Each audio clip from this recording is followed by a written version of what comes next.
Okay.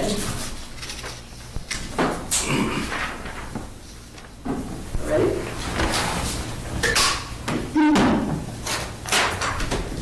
All right, good evening, everybody. Thank you for coming to the Oneonta Parks and Recreation Commission meeting. The time is 7 o'clock. My name is Commissioner Beth Ashbaugh and Carolyn Marks. Can you roll call, please? Sure. Beth Ashbaugh is here. Carolyn Marks present. Brett Heidel. Present. Commissioner Cudmore. Excused. Commissioner Huntsman. Here. Council member Katie Lapari-Shu. Also present. Okay, and Parks Administrator Lou Lansing. Present as well. Okay. Okay. Looks like we have some guests here tonight. Petitioners, Lou, do you want to? Oh, approve minutes. Let's approve minutes. Sometimes I get lots of comments. Okay. Everybody get a chance to check out minutes from last month? Yes. Any corrections or anything? I move to approve the minutes from June 6th. Okay. And I'll second the motion. Okay. Okay, and then we have to vote. Opposed? In favor? Aye. Aye. Okay.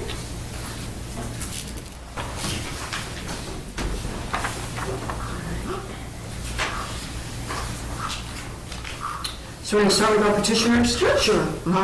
I'd like to ask Ann and Frank to come out. They have done a phenomenal job with the Little Red Caboose. And I asked them to come tonight because the timing of the Little Red Caboose was difficult for people to attend. So I asked them to come tonight. Ann had a wonderful speech. I'm not sure exactly what she's going to do now, but I'd love them to come up and fill you in. Have you all been to see it? Mm-hmm. It's pretty amazing. It is. It's really cute. So, hi, I'm Linda, my husband Frank. I'm going to do a very abbreviated version of the little talk we gave on the day that we opened the Little Free Library. I want to say, since ours opened, I also read that the Rotary Club has installed Little Free Libraries at each of the elementary buildings. So we are like a city, I think like 6 Little Free Libraries now, which is like amazing. That much reading is going on. Every Little Free Library just encourages reading, so to me, yahoo. So I just wanted to share a little bit about how we came to create this library. We're doing an abbreviated version, so just for your. Okay. The journey towards the library started with an email that I sent to Lou Lansing at the Parks Department. She was intrigued by the idea and put me in touch with Tina Weinstead at Huntington Library. Tina, as it turns out, had been wanting to do a Little Free Library for years, but hadn't had anybody willing to, take over the idea. So we wanted to do something that was in some way connected to Oneonta, and we were thinking of an artsy kind of thing. I feel like Oneonta's art-oriented, but she said, no, trains. Oneonta's all about trains. So we were like, okay, that sounds good. And I'm like nodding on the phone, so I'm talking to Tina, and Frank's over here, and they're going, trains, what? But he's like, okay, what if we do this? Okay. And he said, definitely we could build that. And we were really inspired by the story and the image of the caboose at Neowar Park.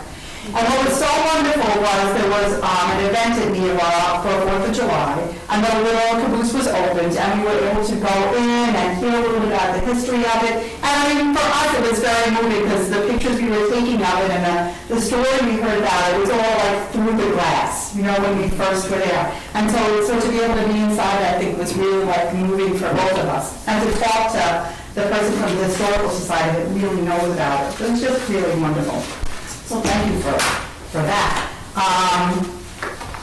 So we spent time, we were actually driving down to Florida when we were, working all this out with Tina.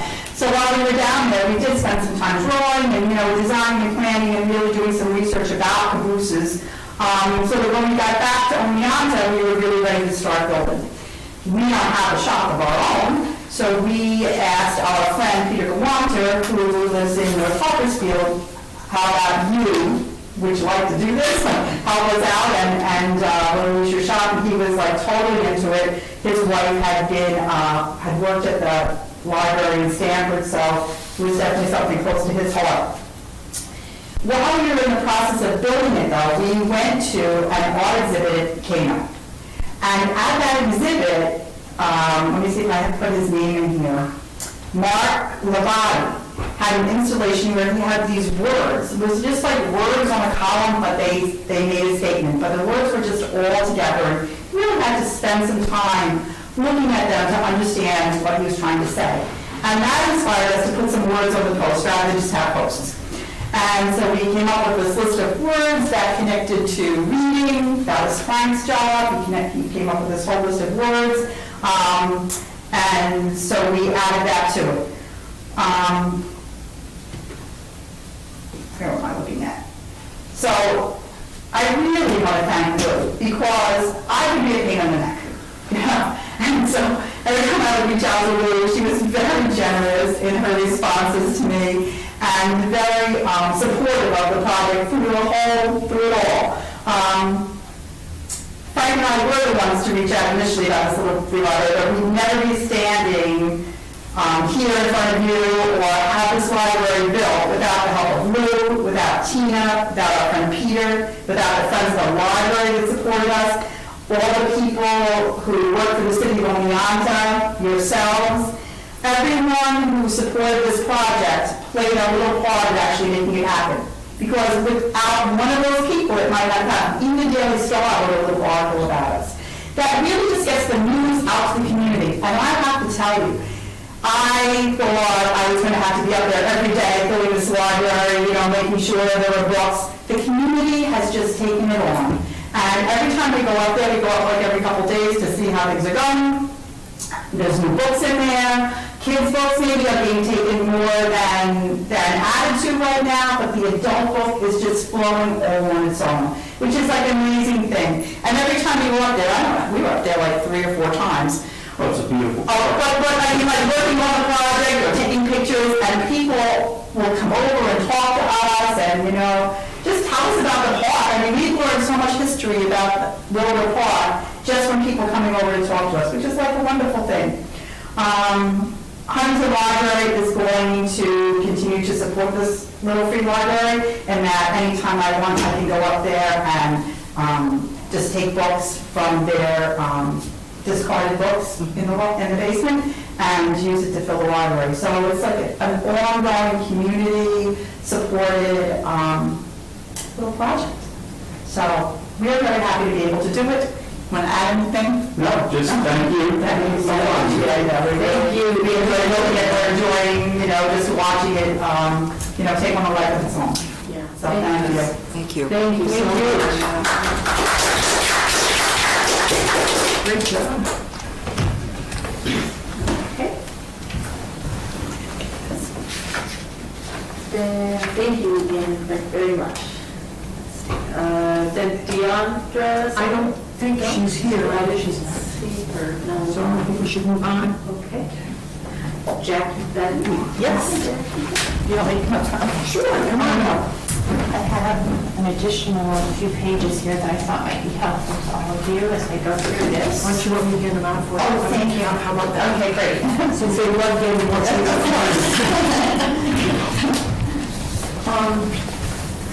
I'm Jackie Bennett, the regent of the Oneonta Chapter Daughters of the American Revolution, and we are making a proposal today. I want to kind of lead you through this proposal.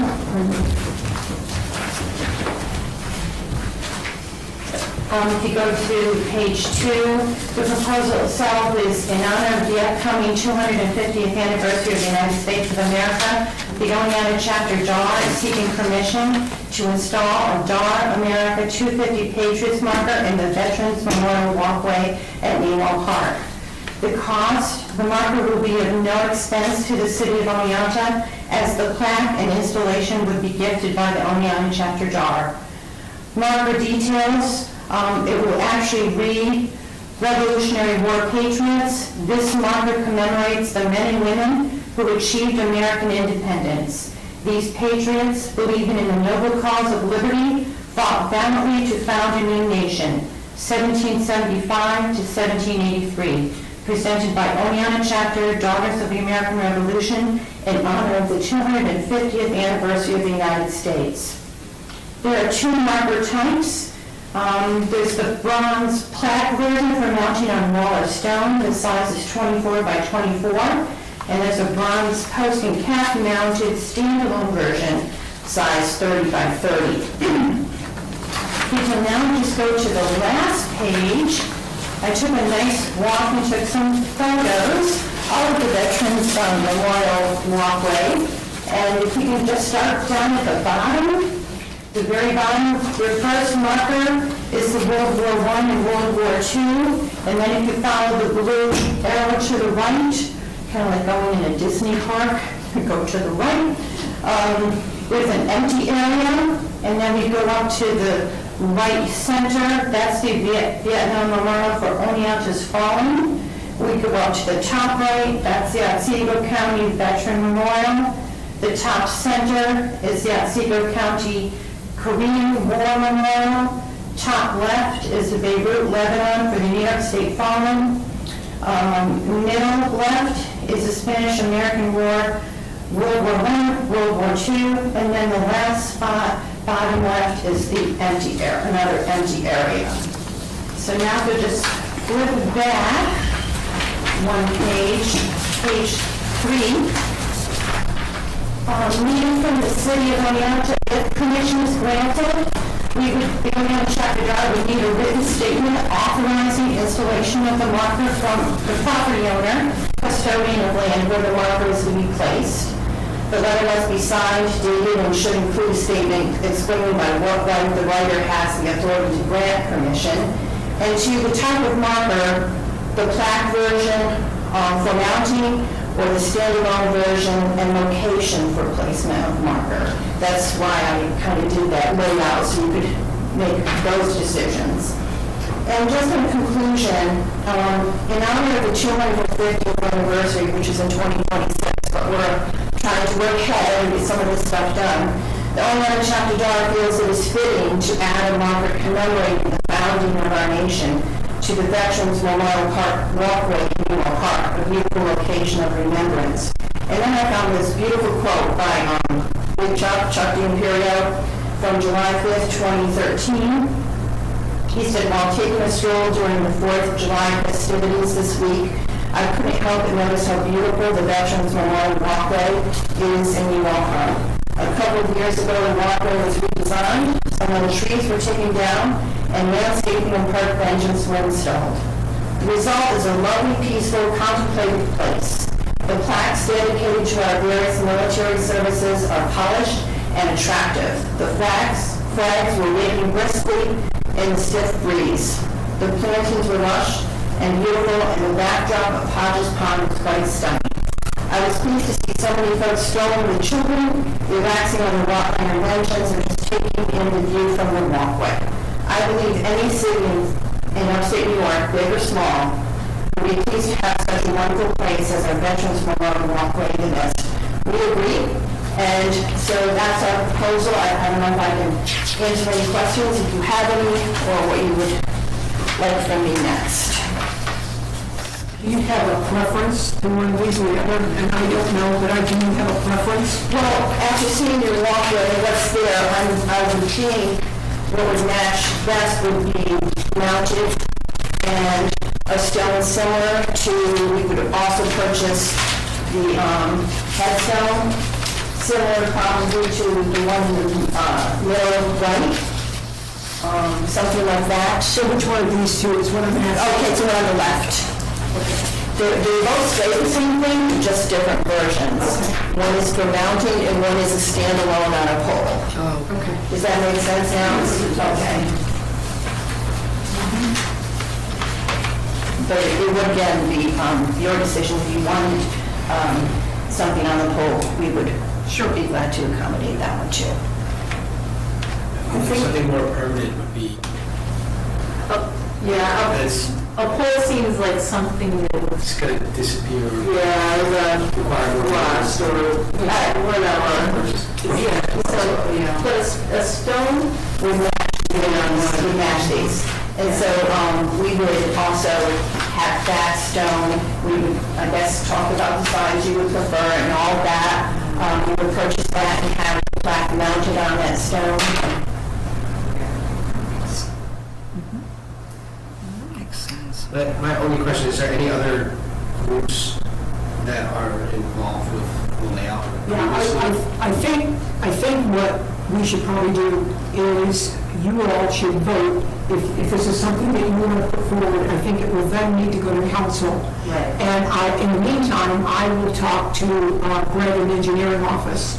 I don't know, I've never done anything on Veterans Walkway, so I don't know the process, to be honest with you.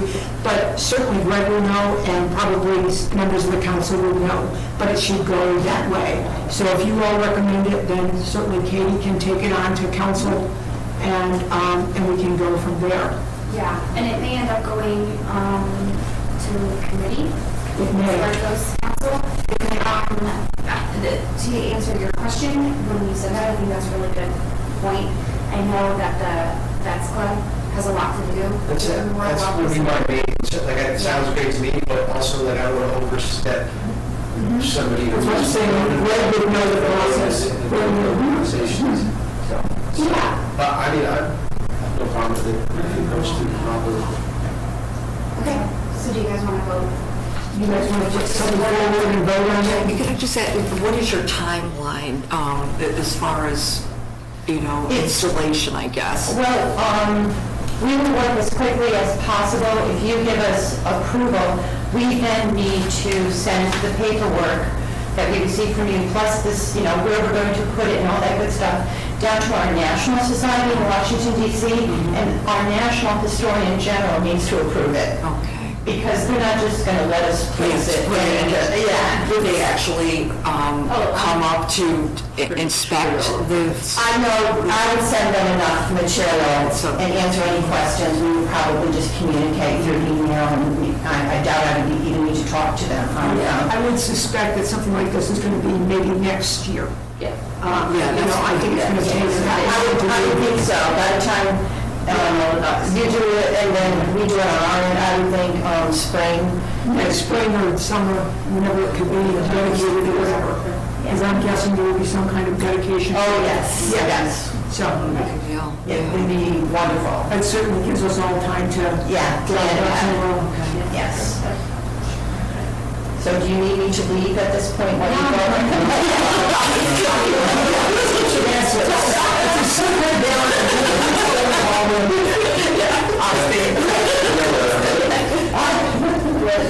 Shall we do it?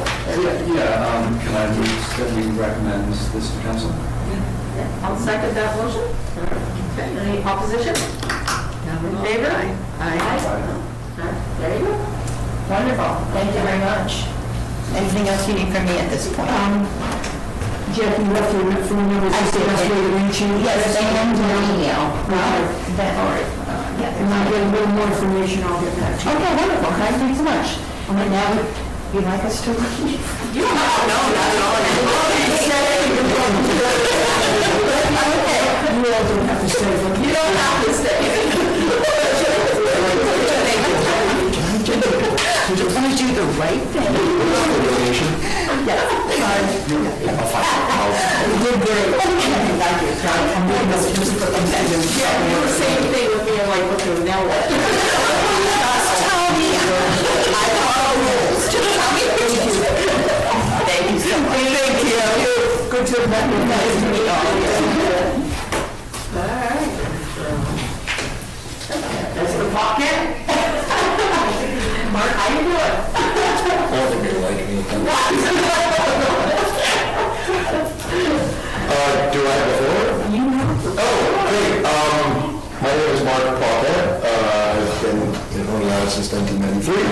I'm a music professor at the State University College of Honey Island. I've been there for 23 years.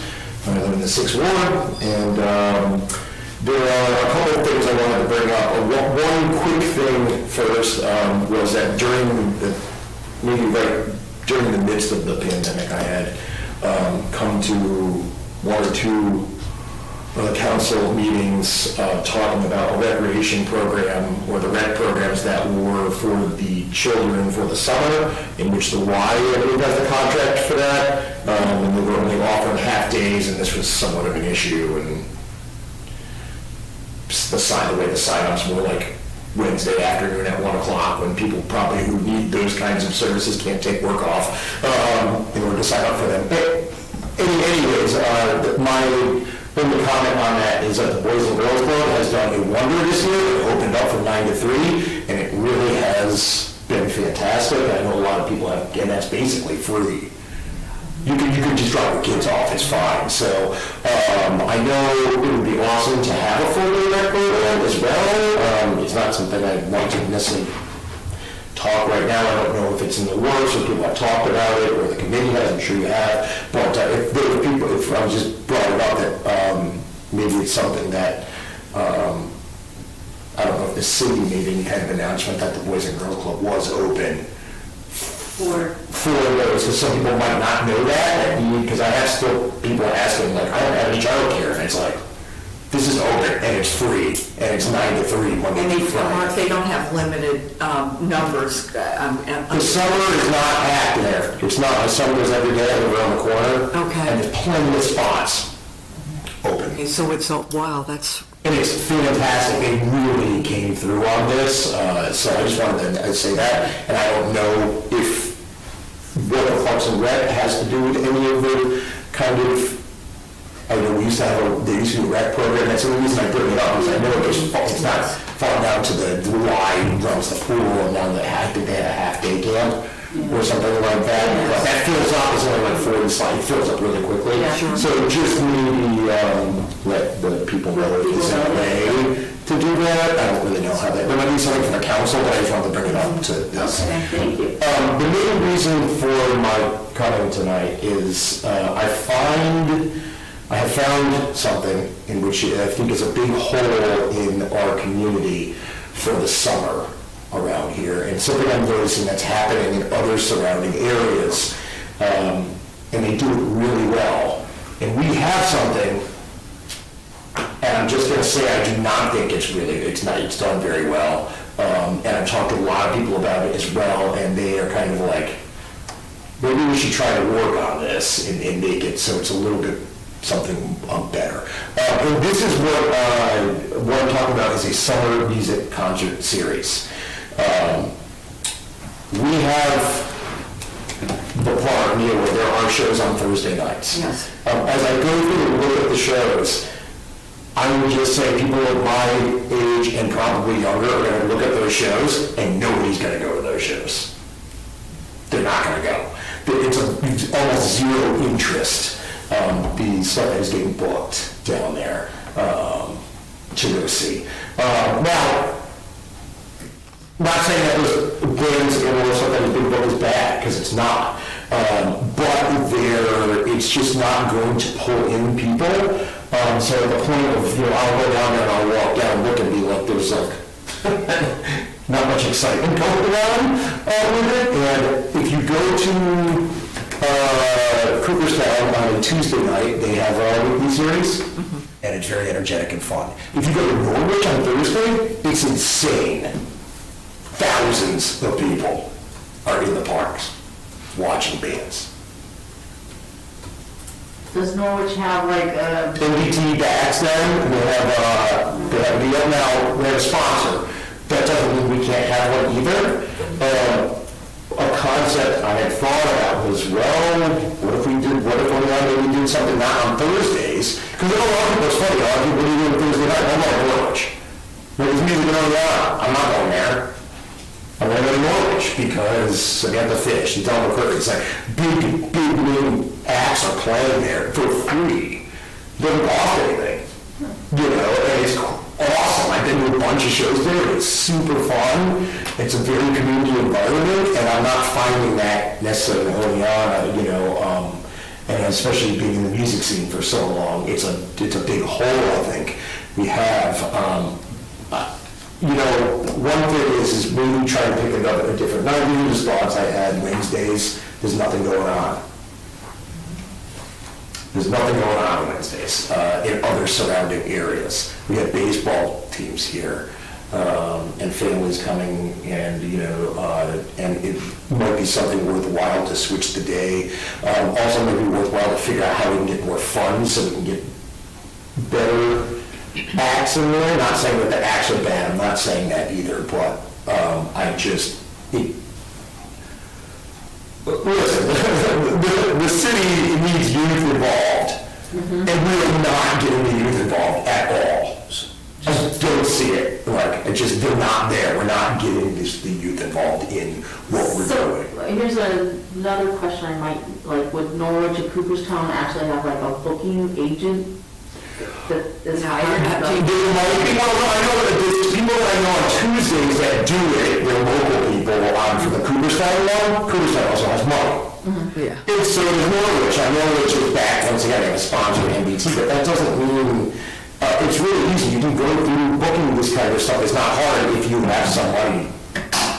I understand we probably don't have a lot of money, but that doesn't mean we can't figure that out to try to get more money. That park is great. It would be nice. You could fit in there. I remember the first O-Fest. How many thousands of people were in that park to see Blues Traveler? It was huge. It was thousands of people were there. It was awesome.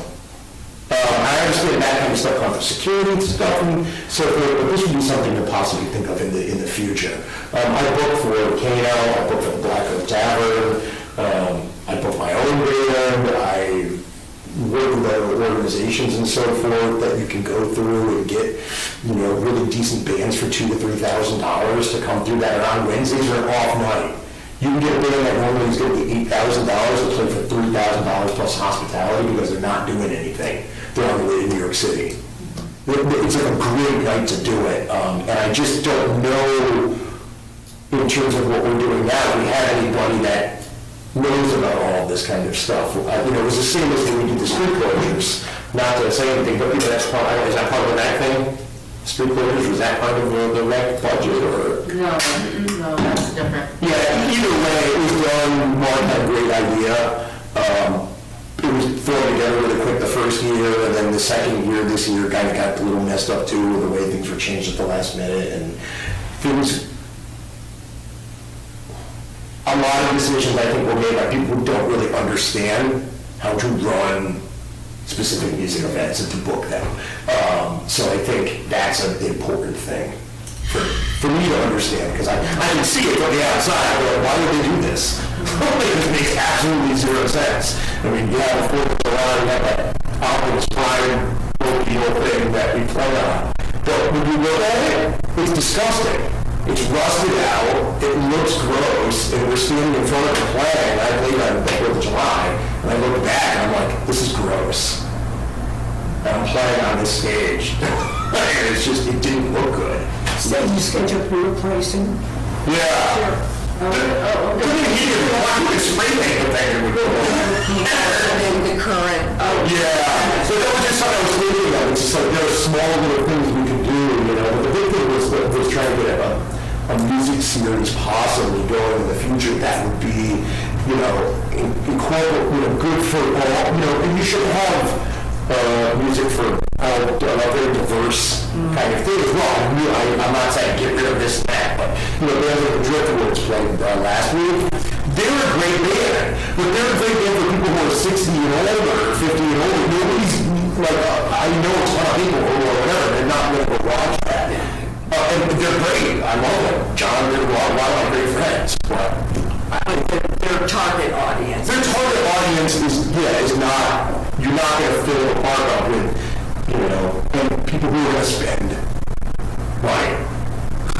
That's the other thing too, is if you get these bigger shows, or some shows to come out, people will come into town, they will come and eat dinner first. You're going to help out Main Street by bringing money in. And, that's one thing we're not doing. We need to bring, why are people going to come down the island in the summer? Yeah. Baseball. Why else are they coming here? There's nothing here to come for. Oh, it's cute, cool. I mean, it's cute, and you go down Main Street and it takes you half an hour. I'm just being honest. I love Oneonta. It's my home. But that's what it is.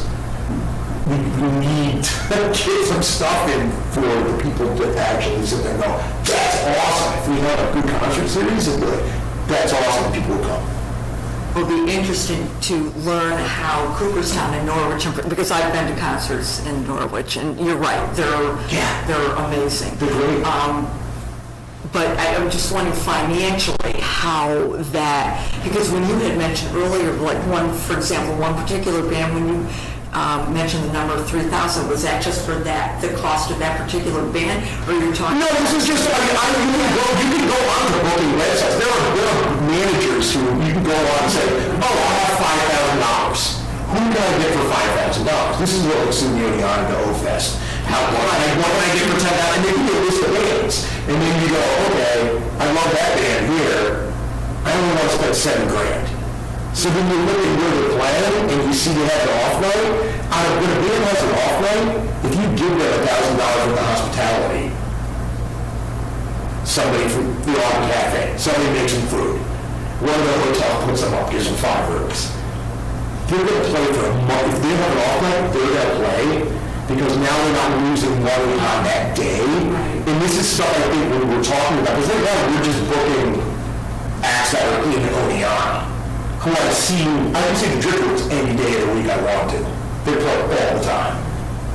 So we're not getting anybody else out to kind of do something. This was one of my issues with it. And not just mine, I talk to a lot of people. I don't want to sound like you're doing a bad job. It's not that, it's just I think change is important. The demographics. Yeah, I mean, it's important for change. We need to make sure. So we could I'm not sure if that's exactly, if there's like, This had to be like a committee to decide, I don't know who books for these events that are already down.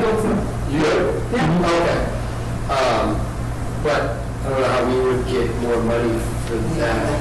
Sponsorship. So you're talking $5,000 for a band? Yeah. That's our budget. Yeah. For all of us. Yeah, that's the issue. That is a big Well, that is issue. Jay's issue, but, I think we should move on. yeah. Yeah, so just to take from that, like, in order to, make them more appealing, which I think having commercial appeal and getting people into Oneonta is really important. That's basically all we're trying to do. Yes. Is to get people here to spend money to revive our local economy. Yes. So we should consider sponsorship opportunities. 100%. The target demographic of the bands that we're booking, and potentially getting some assistance from someone who understands, to make that process go smoother. 100%. You can get great kids shows too, that for $2,000, I mean, you can get someone who's amazing that can play, 750 kids will come out to see because they see them on TV. That's the thing is, that's something we don't have. We never had it. We haven't had it 23 years. Like, for instance, like Globe Cutters or something, Exactly. And you can get stuff like that. It's just once again the funding for it. Yeah. So the reason I bring this up is because once again I play constantly. I'm a music professor. The music industry program here at the city of Oneonta, that's a we student. need to appeal to the kids. The younger generation is what we need to hit. They're the future. We want to keep them too, which is a 100%. But you can get people to pay their free interns for the summer, for the music. There's all kinds of stuff going on, and the music department is not involved in any of this. And not saying I necessarily. But yeah, no, this makes sense. This is definitely something we would like to explore. So we will definitely, put this on our list. I can also go to a council meeting too and just Okay. talk about stuff and just put together, I just wanted to bring it up to this committee here, just to say my concerns with stuff and then concerns with other people too, because, people are like, well, how come I can't play out there? How come we're not playing? Or, like all those kinds of things. Okay. It's tough, so, and it's the way of the booking is a tough thing, I understand. And this could be in addition to what we currently offer, so you go across. 100%, like I said, I don't think it's bad. I think that we could do better with the demographic, you know what I mean? And it's nice, it's like a little community kind of thing, but we're not a little community. We're big. Yeah. We're big, and these little things are not going to bring money in. We need things that are going to bring money in. You know, and I remember when Mark became, hey, I'm going to bring all these things and bring these people, and where are the people? We'll get there, okay. We'll get there, but we have to get it by providing people to want to come here. And this is something I think I've been wanting to tackle for a long time. You know, so I'm more than willing to help too if anybody has any questions, comments, concerns. I'm heavily drenched in the music industry world. Like I said, I've been up there for 23 years, and I know a lot of people that can help out. We have a lot of students and so forth. And I'm sorry I hate them so much of the time. But that's what we would need in order to be able to pull this I think off. it's more of a private thing that comes, like private funding, private whatever, instead of relying on the city to do it for, it's like she said we have $5,000 Yes. for the whole summer, so we can't, like if they're like, say you start something with all your students and all these outside people, and you come up with all this money, and then you come and ask us for the space to use. Yes. We tell you, Yeah, facilities. so we can't help you with the fact that we're gonna come up with like $15,000 to book. I would never even ask. That was none of my concern. My concern was basically to bring this up and say, hey, listen, there's other places around here that are much smaller, but are doing much better than they are at this thing. We can do, I would love to be involved and try to get it, so it's kind of fun. That organization starts happening outside and comes here, we can help support it. Yes. We just can't, I don't think we have the ability to like, No, I just wanted to bring it up. like fully support that idea, so Sure. but it just, I'm so sorry, I did not mean. I don't know how much we can really do to get it going. Yeah, I'm just thinking about all the opportunities where, and I think Five Star Super does so much for this community. A lot of those are kind of public-private partnerships. So there's something where, you know, for example, it's City of the Hills Celebrations who does the 4th of July, but it's like, I mean, it feels like a municipal, like a community event. So figuring out the balance of how much the city does and how much like a corporate sponsor could do, figuring out who that corporate sponsor is. I think we can certainly take initiative with that, say we're looking to expand our summer concert series, figure out a sponsor, you know, maybe one of the local breweries would want to. Yeah, there's all kinds of, I'm more than willing to have a form a small committee with some people on our team to get involved and try to figure some stuff out and report back. And so, you know, the thing is, I work for DO too. Yeah. So, you know, DO gets his money from where? From here. From here. Yeah. So if we're having a balloon fest and sponsored by there, then we are involved. Right. Because the money from that comes from here. So there is some money in, so this is where it has to go through. So, I think it makes sense to try to supplement and grow what we already do rather than replicate it and compete with it. So, yeah. yeah. Anyways, it was a thought. Okay, well, thank you for So I hope you all enjoy the rest of your night. I gotta leave you now. Thanks, Mark. Good night. All right, so now we're on Lou. Well, you got the pictures I sent. Yes. Can I just add one, just from the picture, is that with the caboose, I think, is that on like a tree on the roof that bent? Is this bent out? The picture of the caboose? This, where, Oh, yeah, what happened there? I just can't see, it's one of the pictures you said. It's the building in the park with the caboose in it. Is the glass pushed out? Yeah, the glass was from the storm. It was That's right, I couldn't see it. It was like, Well, it was really hard to take pictures there. yeah, no, I just clarified. You had to be right there to be able to see the glass. It was actually pushed in on one side and pushed out on the other. Oh, my. And then everything inside is all right? Everything, the caboose was not damaged. It was just a plexiglass out to the Glass, which is a nice chunk of change. Okay. Yeah. Yeah. Is there, have we got an estimate on repairs? Yes, they have an estimate, so. Can it be shared? But, Can it be shared? I don't know, I can't remember what it was, but it's a significant amount to replace that. Yeah, no, that's really, I did want to mention that Anne from the Little Red Caboose, she has also volunteered to help Wendy Slicer in the park with the gardening. Oh, So, great. so she is helping out with that. She's a really good-hearted person. I did want to mention, I hope you all enjoyed the picture of the little boy, Cade, Oh, yeah. fisherman. I did want to take a moment and mention with this adorable picture that MJ, who is the president of Trout Unlimited, did make the comment that it was so nice to share the park with the Juneteenth event. It worked out really well for them. They even got some of them fishing, so I thought it was really nice, because I wasn't sure that both of those events could go the same day, but they ended up doing really well. So, obviously, a picture of Phyllis's tennis group. They had a lot of fun. It was a real successful camp. We have officially opened the Mill Race Trails. I hope you've all been back there.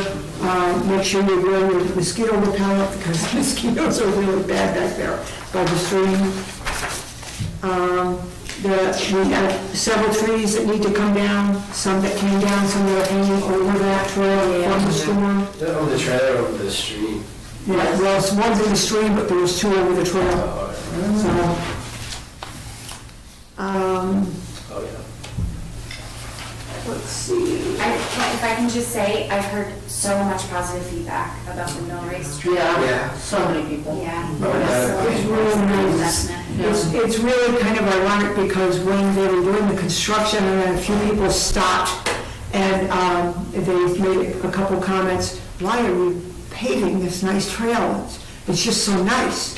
And the answer was, well, we want to make it inclusive for everyone. Yeah. We want people with strollers and people who have physical challenges to be able to navigate this beautiful area.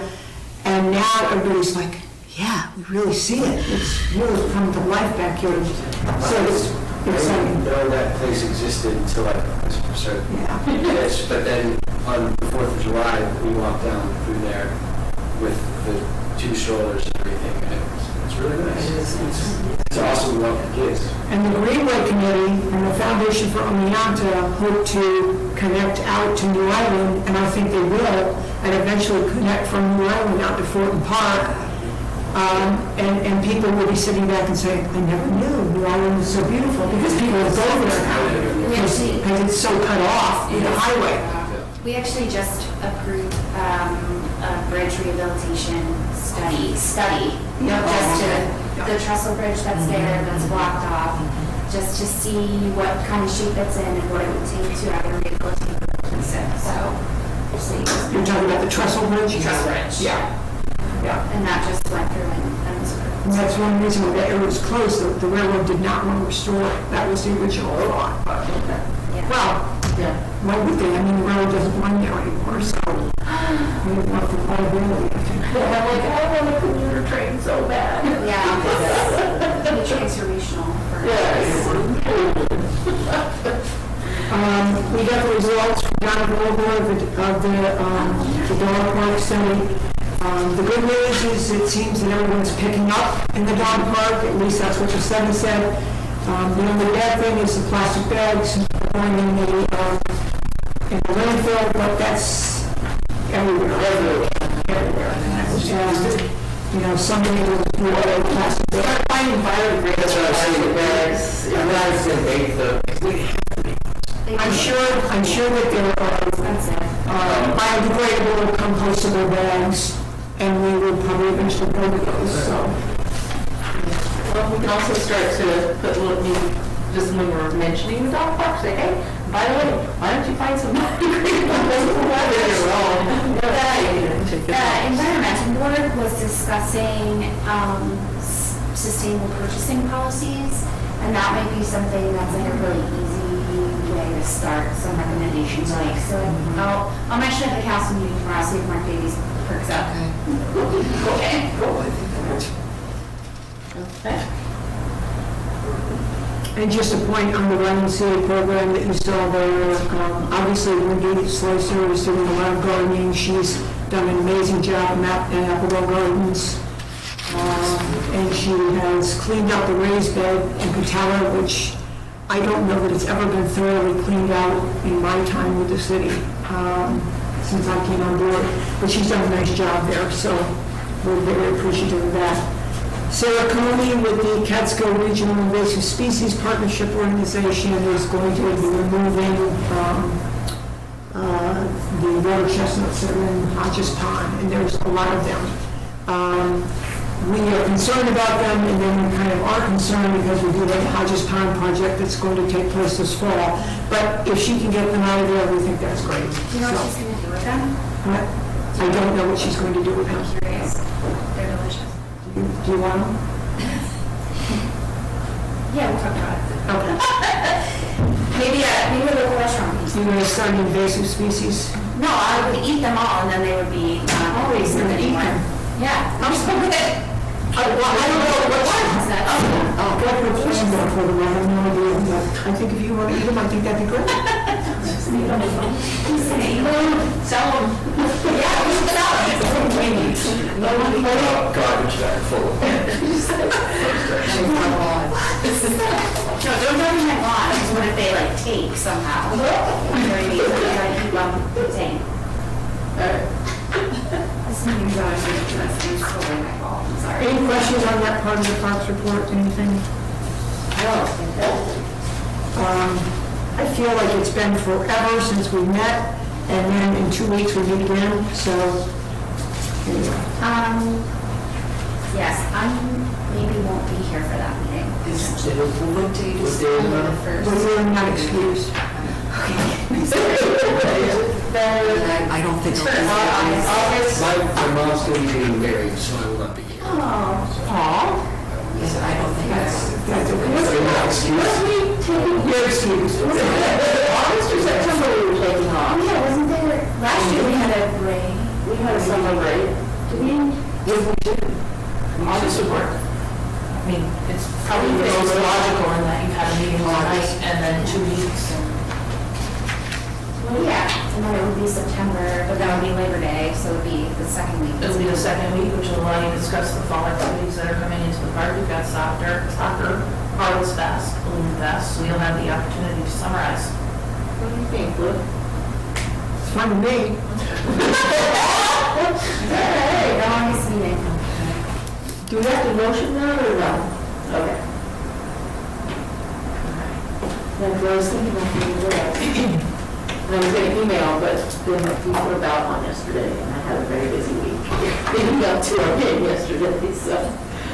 Okay, we're on. And I gave you all I only gave you what was happening until our next meeting, so you don't know about September or about August, I'm sorry. But you'll find out. If you want me to copy it and send it to you by email, I could do that, so you know what's going on in August. I can certainly do that. And what I did with this schedule is I cut out a lot of, like, if you look down through this on a Monday and Wednesday night for women's softball, I only have field 1. I didn't think you needed to see the same thing in field 1, field 2, field 3, field 4. So just know that I did condense this a little bit. It's 3 pages. If I hadn't, it would have been about 6. So I didn't put parking lots and all the roadways and all those things, but anyway, I'm sure you're all going to study that and keep it forever. So, it also has our concert series for what they're doing on there. Oh my God, Mark. As soon as you said that, okay. I don't want to talk about that anymore. I would like this group, and I know it's already late, I would like us to talk about master plan that I came up with. This is just a design to work off of. I think if we keep pushing this master plan down the road, it's going to be 2023, and people are going to say, well, we did the survey, what are they doing with it? We have got to make a decision, or we've got to come forward with what we want to do about the family play space area. We've got to come to some kind of consensus on that. Even if we come to the consensus that we can't make a decision, we push it on to council. But I really think this is our responsibility to come up with something. Can I ask, and this is, I'm sorry that I don't know this because I was glanced over there, but I don't actually use them. Courts 6 through 8, are they, aside from the basketball play space area, are they pickleball courts now? No, they're They're tennis courts, okay. And why can't or shouldn't they be tennis courts again? They can be. Okay. To be, here's what I think should happen. Yes. Okay? You don't have to agree with it, but here's what I think should happen. We have to put aside everybody's feelings, including mine, because I know that I personally was pro putting a basketball court there. Okay? I didn't make the decision alone. It wasn't Lou Lansing's basketball court, but I was part of that decision making. So I think we need to put all that aside. I think we need to say what would be the best thing for everybody who enjoys River Park. I'm not talking about the neighbors, I'm not talking about people who enjoy River Park. Okay? Those were originally tennis courts. Tennis, in my opinion, is not big time as it once was. Okay? We don't sponsor the same kind of tournaments that we used to sponsor because we don't do that sort of thing anymore. The tennis courts are used for 2 weeks in the summer for the youth program that just happened, and I think it's wonderful. They use courts 1 through 5. They don't use 6 and 7. To be competitive for Hartwood College and to be competitive for Oneonta High School, who both use those courts as their home, they have to have 6 courts. They don't have to have 7 or 8, they must have 6. That's mandated by the NCAA for college and by New York State Public High Schools for the high school. Okay. I think pickleball is a growing sport. We see it in Mila. I think the perfect place for pickleball to make everyone happy would be on courts 6, 7, and 8.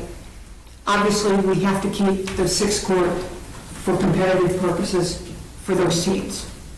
I think we could easily make the family play space as it stands right now, pretty easily, pretty inexpensively, put down pickleball, at least 2 pickleball courts where that family play space is. I think to do that, obviously there's a contingency of people that enjoy basketball. And I'm not saying Lou Lansing, I'm saying people are playing basketball in Little Park. Yeah. People want to play there. Okay? I think we refurbish the basketball court on the upper level. I think we fence it in so it's separate from the playground. But I think when we're in a position, when the city's in a position that we can refurbish the basketball court, that's when we take the basketball stuff that's in Court 8 right now, the family play space, use everything that we can up to when we refurbish that space, and then add pickleball courts to 6, to 7 and 8. And we make 4 pickleball courts there. Ideally, down the road, in a perfect world, I think River Park should have 6 competitive tennis courts together. It's very awkward for competitive teams when they come there, you're on courts 1 through 5, and by the way, you guys go over there and play on 6. It's hard for coaching, it's hard for everything. I think ideally it would be nice if we had a 6 court with the other 5. I think we have the space that we could do it there. I think also we've had numerous requests from the high school and other people who play tennis. And it was mentioned on the survey that people want a tennis hitting wall like we used to have. Yeah. I think we build a 6 court with the other 5 and make a tennis hitting court, and eventually we have primo tennis facility in one spot, and we have pickleball over there where we have 6 pickleball courts. I can tell you that it would be active all the time. Yeah. I agree. And then we have a refurbished basketball court up there, Up in the upper level. and hopefully everybody's happy with Wilbur Park. Yeah. That's my opinion. I think this is a great plan. Yeah. I think it's just a matter of when we can do it financially. Yeah, it's so loud. What's that? I'm just laughing at the situation that's been going on for so long, but pickleball is so loud that it's just funny to me. But I can tell I think you, that's a great, I completely feedback everything you just said. and I can tell you that a lot of parks and recreation right now are having problems with neighbors complaining about the click, click, click of the pickleball. Yeah, but I think it's a lose-lose battle here, and what we need to focus on is not relations with them. We need to put all that aside. We are not And we the park, need to- and it's I said, successful. People around the park. People have already said that they'd be okay with pickleball there because it was there before. Okay. Well, I think everybody would be happy with pickleball there. Baseball, no. Yeah, I think the basketball court has been successful, so I think that's something that if you were the head of that, you did a great job. And you know, defending people, but what we put there, if it's successful, it's gonna bother people because people are using it. So that's what happens, and it's an unpopular opinion with some people, but I think our success is. We are in the business of bringing more people to the parks. Yeah, and that's the whole point of it. It's working. Also, the sign that said no loud music, I think, I was looking forward to having some discourse with Deandra about that, just because that's the facility in our parks anywhere that is the closest to a residential neighborhood. So that, to me, is the distinction of having a sign there, but we don't want loud music or any of that anywhere in the park necessarily. There's a noise ordinance in the city, it really, is there as a reminder, like, people live here.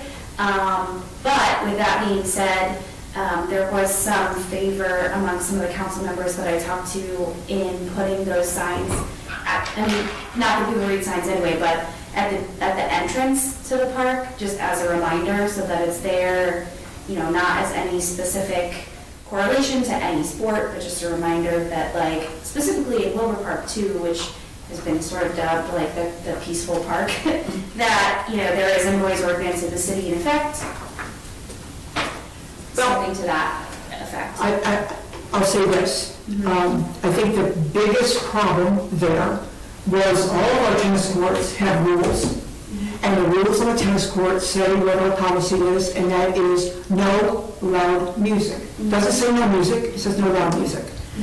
To try to make people happy, we put up a sign specifically on the basketball court that said no music. So now you've got 2 different things there, or 2 different spaces. That was the problem. It says no loud music Yeah, I took pictures. on the tennis courts. And this other, I will tell you that the no music sign has been removed. Right. I did get a question from a Union Street resident that asked why, and I told him because we were being inconsistent with our policy, which is what we were. Gotcha. Yeah. The policy in the park, like Katie said, is true. It's no loud music. Be respectful of others and no loud music. And I will tell you, as someone who's just had her office relocated to the back of my building, I get music blaring from the parking lot with people's cars. And right now, Cooperstown Baseball World's on Field 6, and they're blaring music on their loudspeaker. And I can hear the music, that word for word in my office while I'm working. And it's disruptive. But I'm not going to go over there and tell them they can't play their music. They're a paying customer. But I think if I was someone trying to enjoy the park and that really bothered me, what I would recommend to people is that they call the city police. And I will tell you that I talked to the police chief, about this, about how many complaints he had at Union Street, from Union Street residents, and the tennis courts and the basketball court.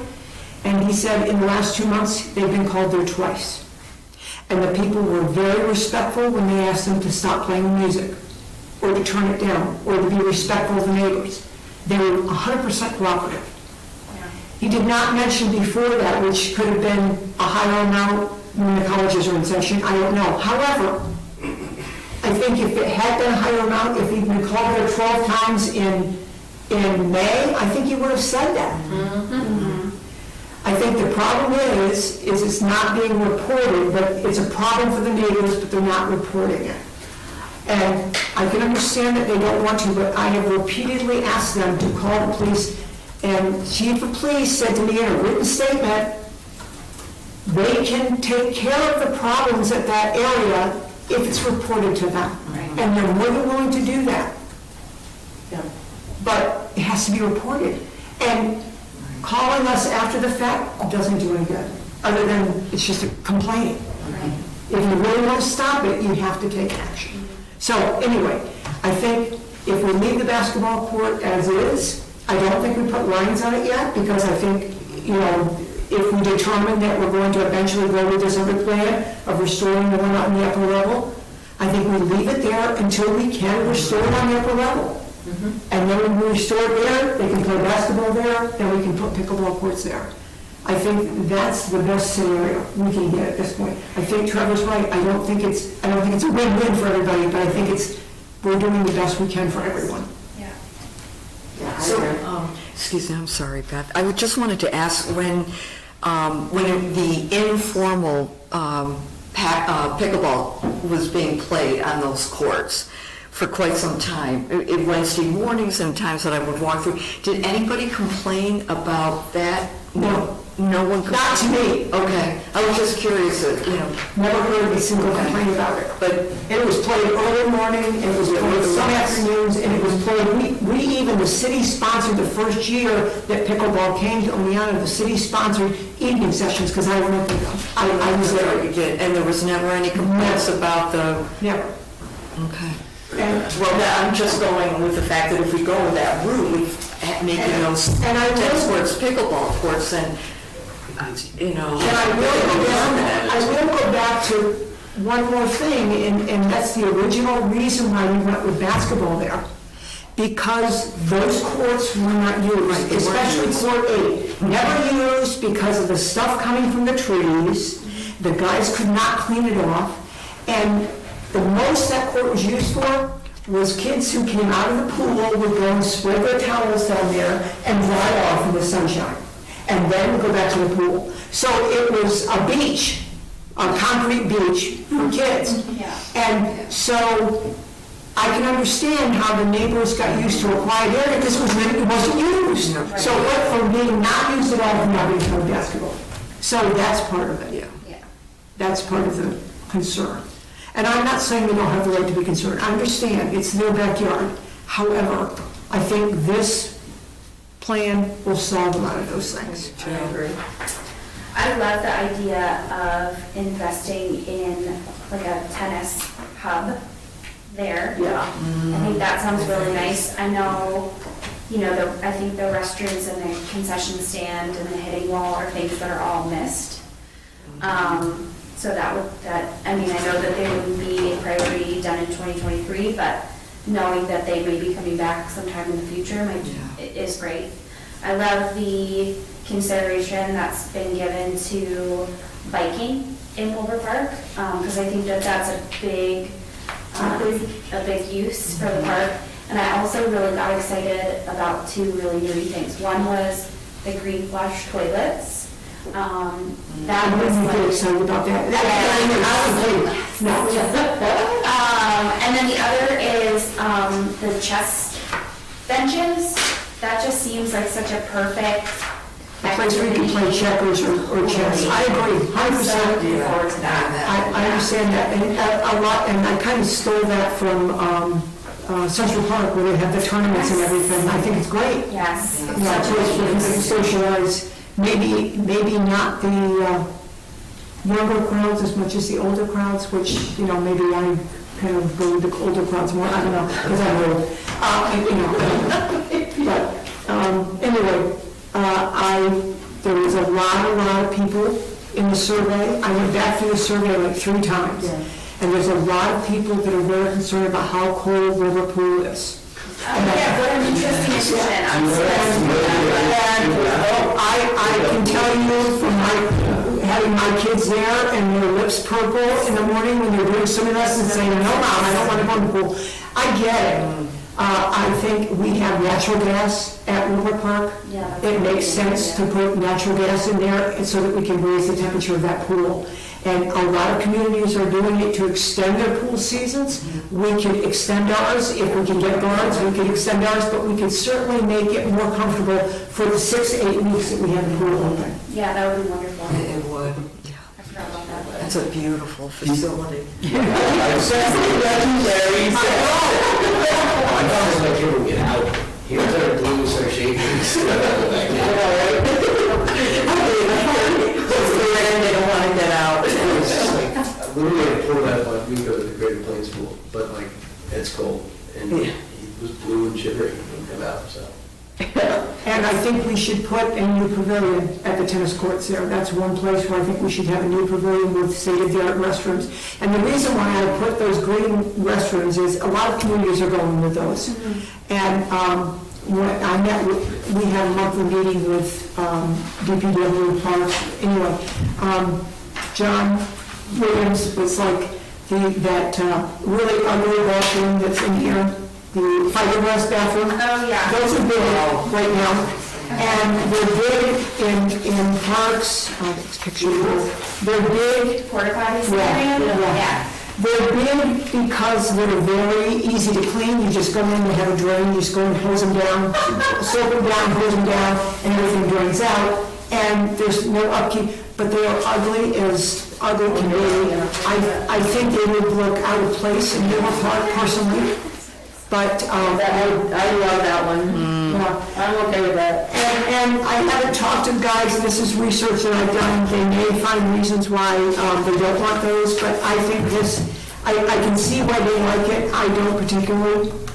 I'm not sure that it would fit well in the park. I agree. Even if you could get it in like green, it's just so weird. Yeah. And you know me, I'm always talking about dog things, I want the firehouse dogs memorialized much better there. So I wanted to ask you about that, because I know you had an idea for a memorial to sort of stop down near the dog park. Right. So did you have any interest in relocating this memorial down there? I talked to the fire chief about that, and he would like them to stay in Wilbur Park. Okay. So I think we keep them in Wilbur Park, but if I ever do get my wish and have a service dog memorial in Neowah, it's in memory of these dogs. Cool. These dogs will be part of that down there too, so it'll be in both places. But they, the firehouse, the fire department doesn't want to move them, and I don't think we should. If they don't want it, I think that's what we should do. Right. But I think we need to, it's all overgrown and if you ask 10 people who walk through Wilbur Park, did you see the fire department memorial, they'd say, what? They wouldn't know. It's like New Island, nobody knows about it. So I think we need to make it nicer. They deserve that. So, anyway. So, go ahead. I want to talk to Katie afterwards Okay. about New Island. Okay. That's all. All right. I didn't mean to be mysterious about it, but How do you all feel about the paving idea I had for upper level and lower level? Did you see that? I think there's a real deficit in River Park. I think we need some kind of pavement for people to walk on by the tree line that connects the large pavilion area with Applebell Gardens, that connects there. And I think we need, right now, that's all, like, there's no grass growing there because people walk through there all the time. But again, we need to make it accessible for everyone. Yeah. And stone dust paths are wonderful for walking, but they're still a challenge if you have a stroller or if you have a physical modality, a physical problem. If you use a walker or if you use a wheelchair, it's tough. Totally. So I think we need pavement there, and I'd like to see us pave from bridge to bridge along the creek so that everyone can enjoy that creek area. Yeah. Now, some people I think we need to really think about it, because some people who come to River Park may not like paving along that roadway, along that creek bed, but it will make it accessible for everyone. Yeah.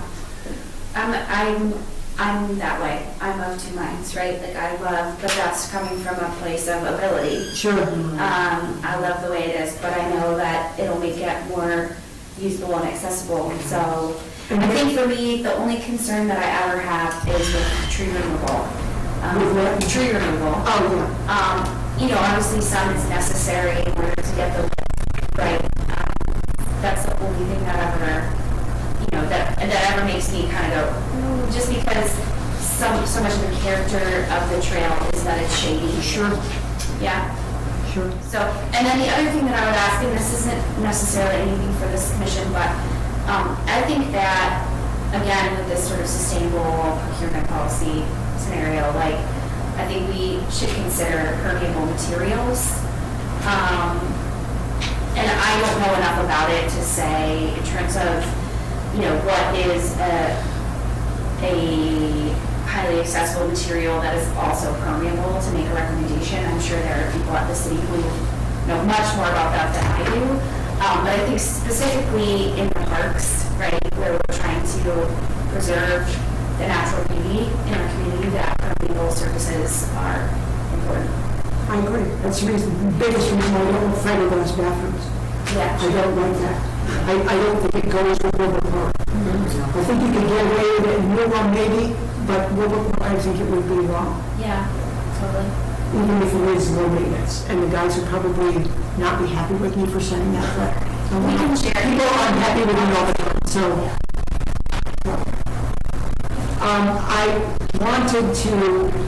I really wanted to be able to have this group recommend something onto council before the end of summer. But if we're not meeting in August, it may be more likely September before we can make any kind of recommendation. And I'd really like everyone to take this plan home and see if maybe we can we get behind it to recommend onto council. Nothing that we say is set in stone. It has to go to council. It has to go to our representatives for them to discuss. And because ultimately they're the ones that are going to have to find the funds to do these things.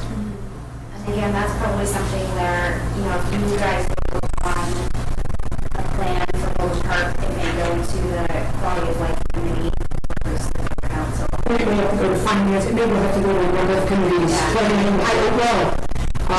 Greg would know more than I on that, but he had asked me before this meeting if we can at least recommend something for the family play space, some kind of plan, because it has been months since we had the survey. And so. One thing I thought about that is like your playground. It's the only thing I could change within your plan with the family play space. Wouldn't it make the most sense right next to the playground area? I'm sorry, I didn't hear what Was was the the family play space that we're concerned about? Like, isn't there the old basketball court right next to the playground? Yeah, it is. Wouldn't that make the most sense? I Only mention I wanted to throw in there, I'm sorry. I am the one that originally said, I don't think we should put the basketball courts, if we're having a problem with the basketball court with neighbors, should we put the basketball court on the playground? But apparently, it's never been a problem in the past. Apparently, the only one that had a problem with it was Lou Lansing. So let's take her out of the picture and make a decision. I don't know, Trevor. I think you may well. We tried to think of other places for a basketball court. Yeah. I don't know. I don't love the idea of a fenced in, because I'm just picturing like a chain link fenced square rectangle up near the. Yeah, maybe we don't even need to worry about having a fence. We just have to have it refurbished and take that. I believe the fence to keep the ball out of the playground. Yeah. You know, you've got kids playing in the playground, you've got somebody chasing the basketball, it's going to be a collision. That's all I was thinking about. The tennis courts are all fenced in. Yeah. So the same thing. The thing that would make the most sense for a family play space is next to the playground. This is the only thing. Is what? Next to the playground. Like where Oh, you're saying make a family play space there and put basketball somewhere else? Keep that, like, why change it? Keep basketball where it is, true. Yeah, do the pickleball next to the basketball court, add the tennis court near the other tennis courts that are going to be used, and make the family play space next to the playground. It'll be the most cost efficient, correct? We're not moving anything. Probably. And If you then, don't have to move the basketball, you know, if that's what you all decide, if you don't have to move the basketball, then you're going to be most cost efficient. I think the problem is going to be that the problem area is being used, more so what's being used there. So I think if we take like opinions out of it and just do it the most efficient way we can to use all of the spaces for what we want them to be. We playground with a play, like a kid's play space, basketball court, pickleball court, and then the new tennis idea, which I think is going to be the best idea Yeah. moving forward, would be going right next to the other tennis courts where, you know what I mean? I think Also, I say like leave basketball where it is. just, Refurbish the What you're saying is what makes the most sense and probably financially the best, cost efficient. Lou Nancy was just saying what would make it a better shopping. That's what I was trying to do. So, it's up to you all what you want to do. I feel like even though it work, I think it will work if we, so the basketball is on the neighbor side of the fence, if you moved it to the other end of the court, moving it is the but we're just sliding it down. Yeah, but we have to like take out Pickleball is and That would be more efficient, and I don't know that would change anything. That's true. I'm just saying, because if the family play area is another problem point, like where we don't know where to put it, and we're gonna refurbish this anyways to do, like this basketball court, make it the children play area with the playground, the whatever. I know, I get what you're saying, Trevor. If we do that and it's the most cost-effective way to do it, we can also put that money towards like, say, that tennis court, the pavement walkways that'll improve it, or heating the pool, which will make a lot of people happy, rather than scratching things that are already working to, you know. I think you all have to decide on a plan. All of those things can be a plan. Council is the one that gets to decide how they're paid for, and how many years it's gonna take, and what kind of, how we're gonna, none of this is gonna happen in 2023. Yeah. I think maybe something. in the next 10, well, something. Maybe one thing. Yeah, I'm not saying none of it. I'm just saying, I think the first thing that should be done is what we're going to do with basketball and what we're going to do with the family play space. And that's why I made this recommendation. I understand what you're saying, Trevor. I don't think it's a bad idea either. Can I just ask a question? So say we go that route. Trevor's route? Yes. Okay. What would we do in that space where at the upper level adjacent to the playground? What would we actually do with that space? What were we thinking of? Take it out completely? Or, Was that like the four square? yeah, that's, I think you can do like a softer, like recycled. I think you can do something soft. Okay. You can make a family play spaces that are soft. And because that's what we've named that, where the basketball court is, and it's just incongruent, right? It's either a basketball court that's lined that people can use, or it's something else. It's just a matter, when I think of family play space, I think basketball can be family play space. I can go shoot baskets with my grandson. Especially if you could put like a little one, you know what I mean? For like little babies. Well, yeah. For those other ideas, I I think think we're at a level to make people mad, so I think we should just focus on the plan that works the best for the. for the community to bring The most the money. Exactly. Yeah. Can I say too, I think if we did some sort of like recycled surface where the existing old upper level basketball court is, that would be a great place for like yoga in the park, things like that. I think we'd be able to use that It's a facility. multi-use thing. Yeah, multi-purpose. Yeah. Brett? Well, because the other thing is that in the upper part of Wilbur Park, there's a lot of dead space. You know, like you've got those the swing sets that are just kind of fall apart. Yeah, they're a little old and sad. And, you know, if you took those out, then that would create space for the recycled surface that you're talking about or other things. I mean, I have no idea what those things cost. But Another reason why I considered refurbishing the basketball court on the upper level is there are lights there.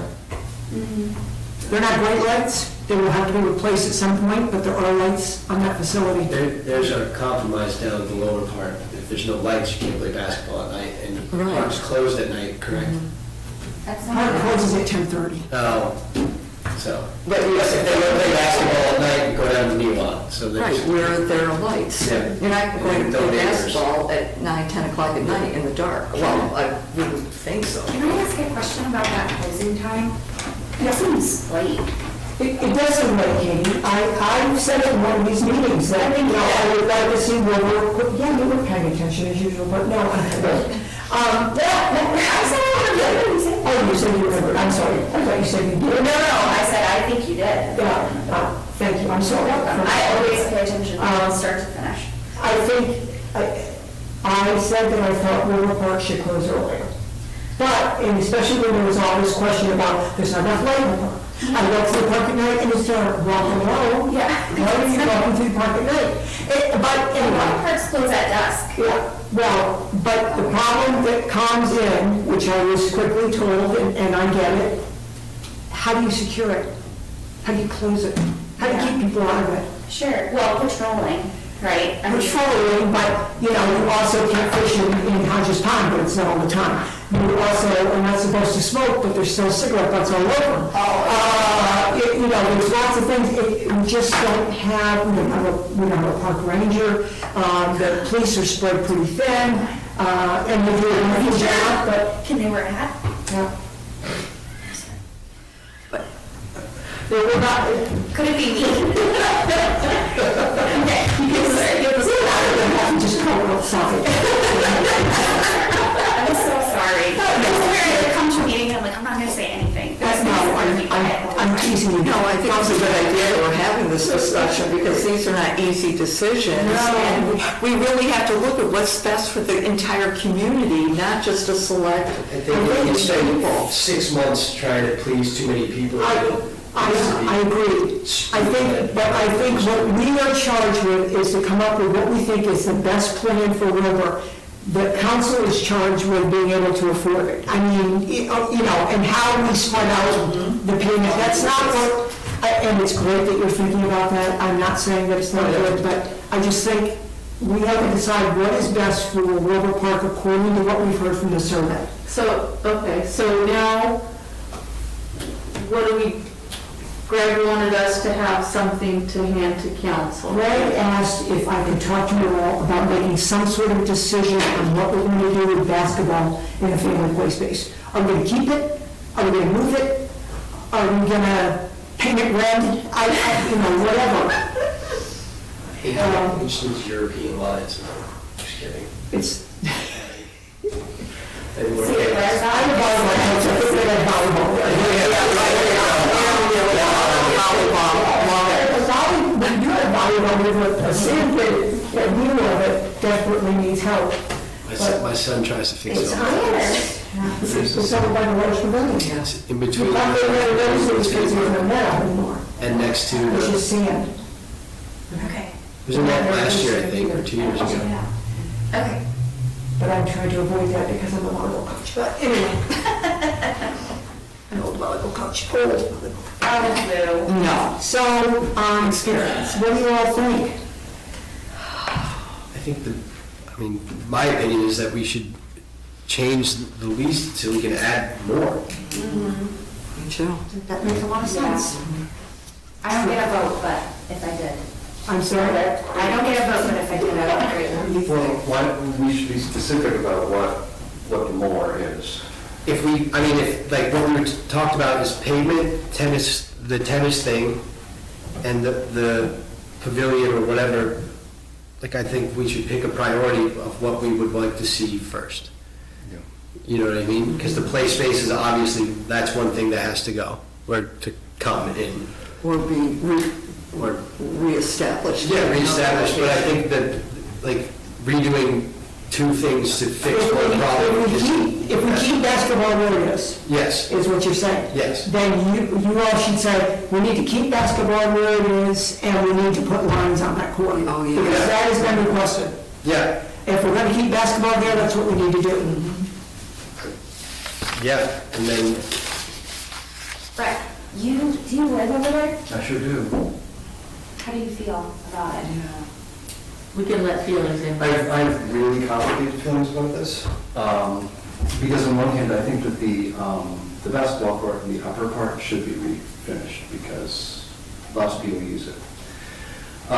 In terms of the, what is it, court number 6, more or less 6 through 8, I don't know, I mean, I live right there, and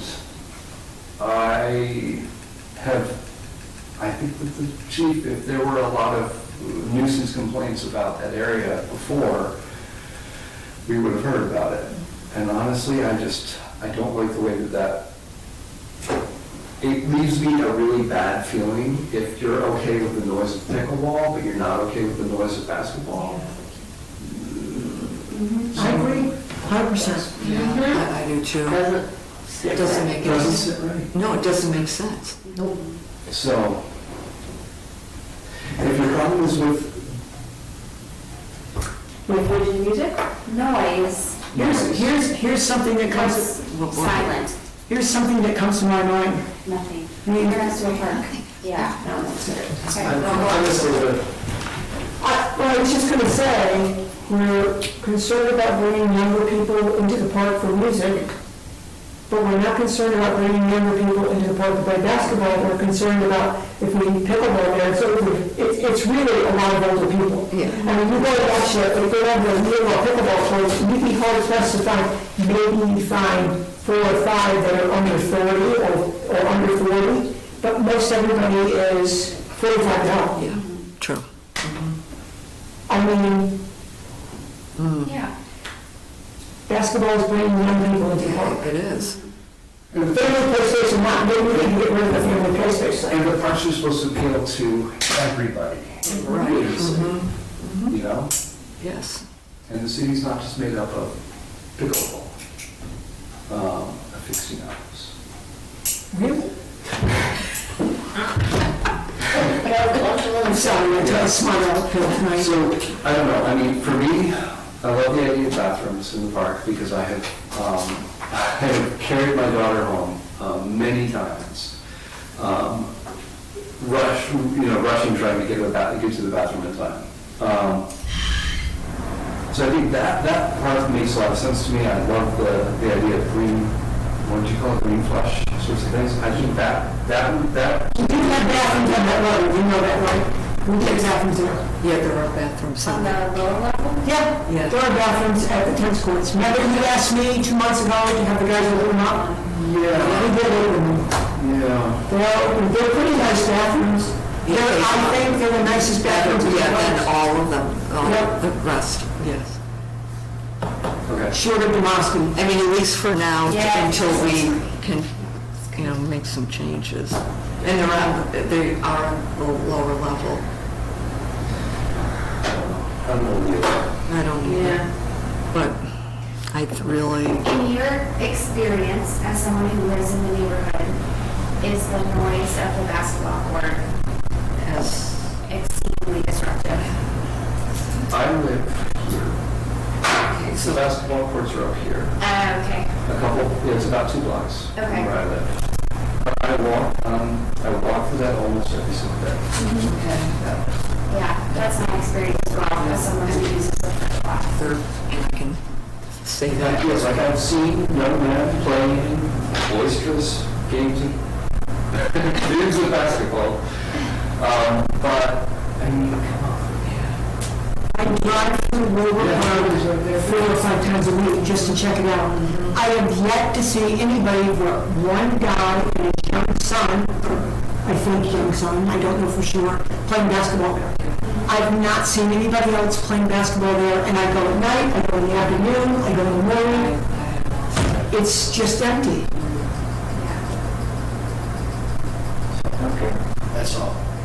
Yeah. Lines, and then focus on the next step of what we want to do. I think if the option to heat the pool is, because that's the most consistent thing. Yeah. You know what I mean? So let's not worry about that and see what we can do to push that forward. I was just It's going to possible. say, if you guys are going to go through the plan, agree on the projects, the things that you're most excited about, maybe rank them. Similar to the way that like to your point, the funding piece of it, in terms of the NEOA master plan, is ranked by funding, potential funding sources, is that right? I didn't understand the The question. NEOA Parks Master Plan has projects ranked and Yes. tentative completion date. Is that based on funding? Was that done with any input of, we see this as the most valuable addition to the park, please consider this first? I think a lot of it came from the master plan that was developed by the group that came in and developed that master plan. It was done before my time, so I can't say for sure. Okay. But we came up with a priority list. It started with, the commission had some input in it, and then the engineering's office came through and some things that they were scheduled, and then we just came up with the priority list from those three things: the master plan, the commission, and engineering. Okay. So it was somewhat prioritized, maybe not necessarily ranked, but there were. I mean, that's what I sort of tried to do here. Yeah, sure. I tried to list things as I thought that they were. So- You can change them around if you want. I feel that we actually, I feel like we're almost super close to just saying, let's, anybody opposed to keeping the basketball court where it is and redoing the family play space up top with the basketball court? I mean, going with that.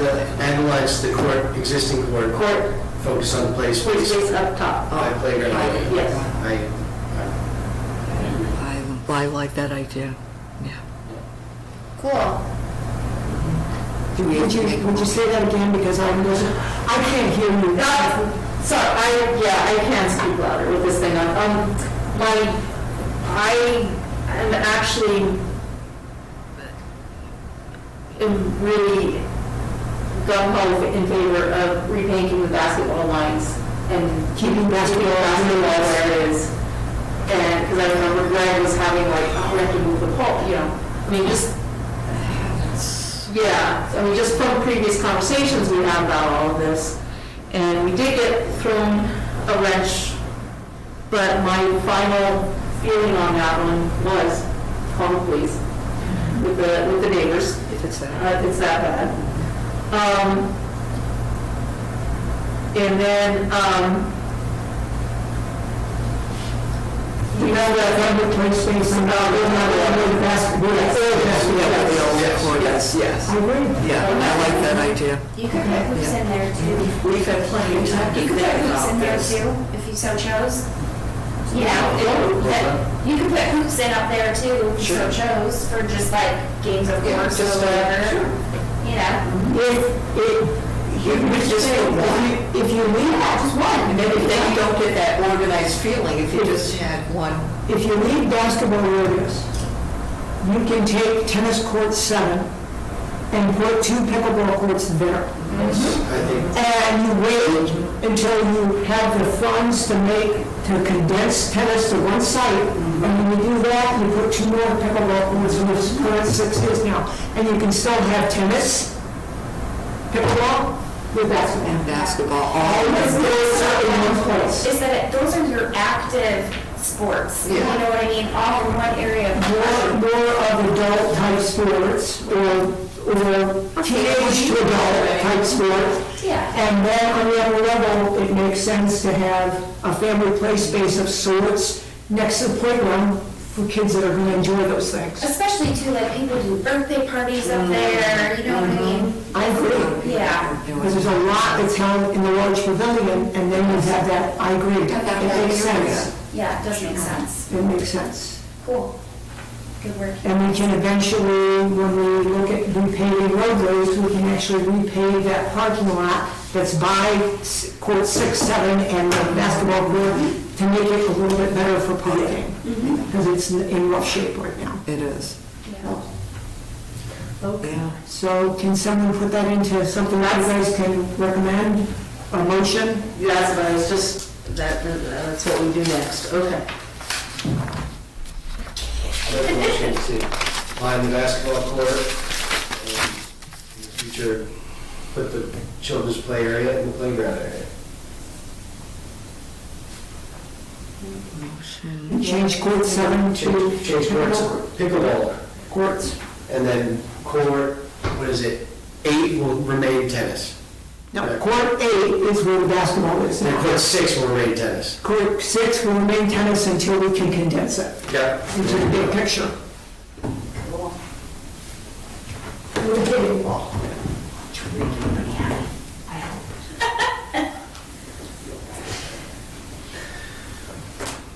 Thing about making the play space up at the upper part is that it forces, that it then pushes all the basketball down into the corner. Yeah, but I think if you, like what you were trying to say, all the active of adult or whatever is there and not, you're not like putting like the kids, like a kid space in the middle. More team-oriented sports are down there.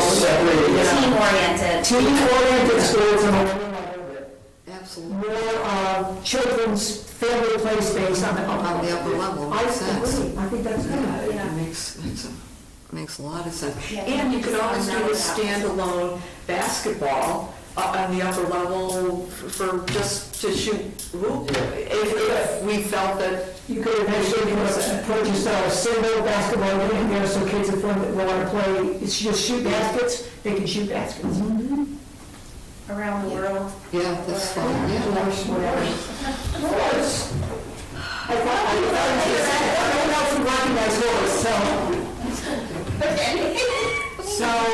can you second it and vote on it? Yes or no? I'm sorry. Somebody second it? Second motion, I'll second the motion. okay. And a vote? Beth moved. Any opposition? Oh, yeah, Trevor moved, motion. Oh, right, Trevor moved. And I second. The second. Any opposition? All in favor? Aye. Aye. Okay, motion passed. Thank you. So, and I want to stop because I know it's getting late. You guys want to review the rest of this in September? We'll look at the rest of this in September? Yes. Sure. And if you want to, as individuals, I know you're not going to do this, so it's a homework assignment. If you want to look at this and prioritize some things, maybe that aren't prioritized here, that would be wonderful. And I would greatly appreciate that. And enjoy your August away from here. Motion to Motion to adjourn. Oh, yes. The time is 8:36.